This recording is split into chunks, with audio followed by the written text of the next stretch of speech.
अस्सलामुअलैकुम दोस्तों, अवां ॿारनि लाइ हिकु नई ख़ुशख़बरी आहे। ख़ुशख़बरी आहे त सिंध टीवी ते पंजाबी ड्रामो अची वियो आहे, जंहिंजा टीज़र पहिरियों ॿियो ऐं टियों टीज़र ॾेखारियो वियो आहे।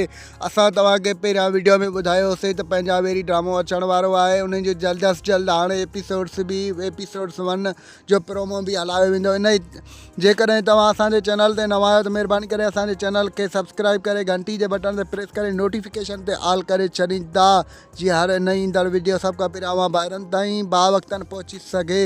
दोस्तों हाणे हलूं था पंहिंजे मेन ॻाल्हि ॿोल तरफ़। जीअं त तव्हां ॾिसंदो त पंजाबी ड्रामे जा टीज़र यानी टीज़र 1, टीज़र 2, टीज़र 3 हली चुका आहिनि ऐं उन जो जल्द अज़ जल्द हाणे प्रोमो ॾेखारियो वेंदो।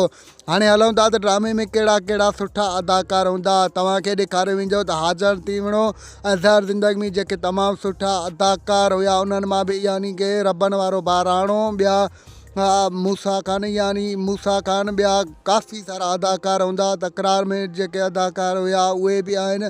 काफ़ी सारा बहितरीनु अदाकार हिन ड्रामे में जेको आहे सो बहितरीनु मज़ो हूंदो। उन में एक्शन ॾेखारियो वेंदो, लव स्टोरी ॾेखारियो वेंदो ऐं काफ़ी सारो हिननि में एक्शन आहे। हिन में ॿिया जेके बि सिंधी ड्रामा आहिनि उन्हनि जी रिकॉर्ड हे टोड़े छॾींदो।